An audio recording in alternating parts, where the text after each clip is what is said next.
This is Kathryn Bigelow, and I'm in an extraordinary room of the most phenomenal film titles that I can imagine.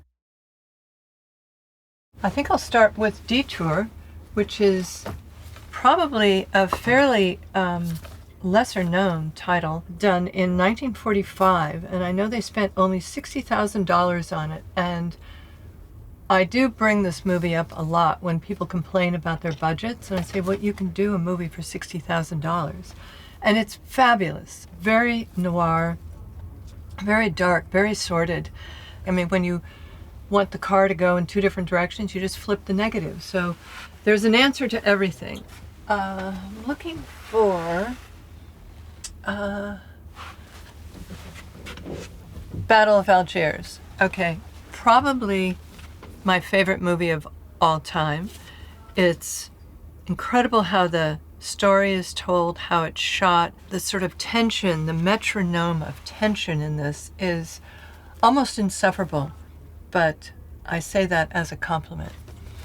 All right, now the great Sam Peckinpah, and you have Straw Dogs, which is unrelenting and a great lesson in tension, ratcheting up tension, and credibility. It is so realistic and terrifying. This is a must-watch for sure. Now, also one of the great movies of all time, Jean-Pierre Melville, Army of Shadows. Extraordinary movie about the French resistance during the Second World War. I was knocked out by it. It's how it tells the story. It's just very clear, clean, descriptive. This is beyond a must-watch. And I'm putting it in my bag. Love Costa Gavras. Where is Z? I was just at the Cinematheque, and I met him, and I talked to him about Z. I said, you know, you invented the political thriller.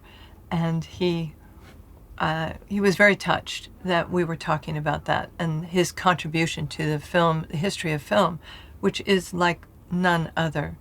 All right, and great graphic. That looks like a Saul Bass graphic. And because of my conversation with Costa Gavras, I'm going to take home The Confession, which I'm sure will be as exciting and perfect as Z, which is one of the all-time greats. All right, Hiroshima Mon Amour.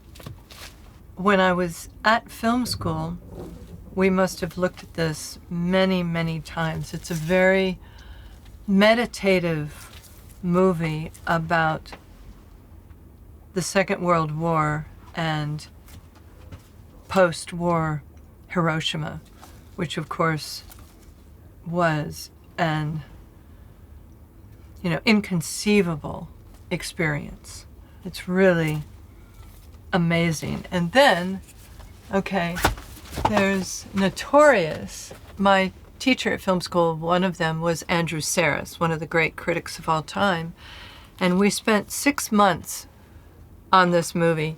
Every single week, we would look at a little bit more of it, and a little bit more, and really try to break down and understand Hitchcock's process and system, and which is truly brilliant. He was a master. But you know what needs to be, and you probably have them here, are his silent movies. They're as good as the ones that we all know and love and are more in rotation, but his silent movies were extraordinary. Okay, The Lodger. If you want a real treat, it's flawless, absolutely flawless. So I recommend highly this movie. Thank you.